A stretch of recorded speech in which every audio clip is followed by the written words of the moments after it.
हमारे Ecovision 10 channel को ज़रूर से ज़रूर सब्सक्राइब करें। अगर आपने हमारे चैनल को सब्सक्राइब कर दिया है तो आपका बहुत बहुत धन्यवाद। पढ़ेंगे, उसके बाद हम कारक पढ़ेंगे और आखिरी में हम लोग प्रतिरोधकता के बारे में पढ़ेंगे। तो आइए शुरू करते हैं ओम के नियम से।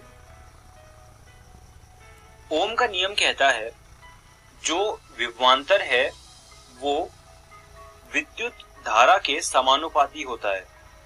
ये ओम का नियम कहता है। अगर हम इसमें समानुपाती स्थिरांक लगाएंगे जो कि यहाँ पर R है तो ये बन जाएगा V equal to I R. यहाँ पर जो हमने R लगाया है वो R प्रतिरोध है। आप देख सकते हैं जो V और I के बीच में ग्राफ बन रहा है वो एक सीधी रेखा बन रहा है। वो इसलिए क्योंकि V equal to I R जो है वो एक सीधी रेखा का समीकरण है। आप इन चीजों को अपनी कॉपियों में नोट कर लीजिए और ये ग्राफ भी अपनी कॉपी में बना लीजिए। अब हम आगे बढ़ते हैं और बात करते हैं प्रतिरोध की। अभी हमने देखा जो ओम के नियम में R था वो प्रतिरोध था। तो जानते हैं कि प्रतिरोध होता क्या है। किसी चालक का यह गुण है कि वह अपने में प्रवाहित होने वाले आवेश के प्रवाह का विरोध करता है और इसी विरोध को हम प्रतिरोध कहते हैं। प्रतिरोध का SI मात्रक ओम होता है।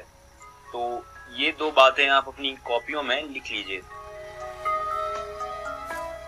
जो प्रतिरोध का फॉर्मूला होता है वो ओम के नियम से ही निकल के आता है।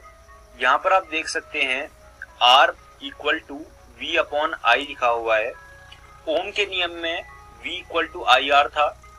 I को हम एक तरफ ले गए तो R बराबर V अपॉन आई बचा। तो ये प्रतिरोध का फॉर्मूला है। तो कई बार परीक्षा में सवाल पूछ लिया जाता है कि 1 ओम प्रतिरोध के बारे में बताइए कि ये क्या होता है। तो वहां पर आपको ये लिखना है कि यदि एक चालक के दो सिरों पर विभवांतर 1 वोल्ट है और इसके मध्यम से धारा 1 एम्पियर है तो कंडक्टर का प्रतिरोध R 1 ओम होगा। ये आपको वहां पर लिखना है। अभी आप इस चीज को अपनी कॉपियों में लिख लीजिए। अब आगे बढ़ते हैं और बात करते हैं कारक की। ये वो कारक हैं जिन पर प्रतिरोध निर्भर करता है। तो पहला कारक क्या है? R समानुपाती है L के।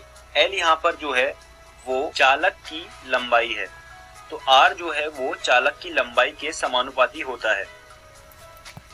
R जो है वो चालक का जो क्षेत्र है उसके व्युत्क्रमानुपाती होता है। जब हम इन दोनों को मिला देंगे तो ये बन जाएगा R समानुपाती है L अपॉन A के। यहाँ पर हम समानुपात का चिन्ह हटाएंगे तो इक्वल टू लग जाएगा और एक समानुपाती स्थिरांक आएगा। तो R बन जाएगा रो L बाय A। यहाँ पर जो रो है उसे प्रतिरोधकता कहते हैं। आप इन चीजों को अपनी कॉपियों में लिख लीजिए। अब बात करते हैं प्रतिरोधकता की। अभी हमने देखा जो रो होता है वो प्रतिरोधकता होता है। तो जानते हैं कि ये प्रतिरोधकता होती क्या है। रो को पदार्थ की प्रतिरोधकता के रूप में जाना जाता है, जैसा कि मैंने अभी आपको बताया।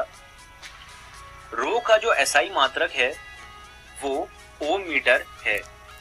यह एक पदार्थ का अभिलाक्षणिक गुणधर्म है। तो आप इन चीजों को अपनी कॉपियों में लिख लीजिए।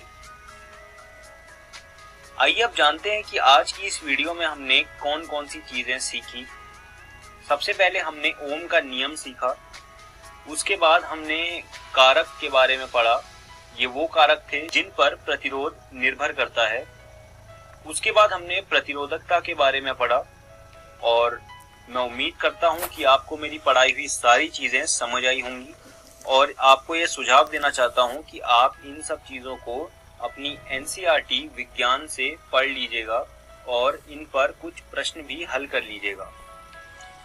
आने वाली वीडियो में हम बात करेंगे श्रेणी क्रम संयोजन की और पार्श्व क्रम संयोजन की। उसके बाद हम पढ़ेंगे तापीय प्रभाव।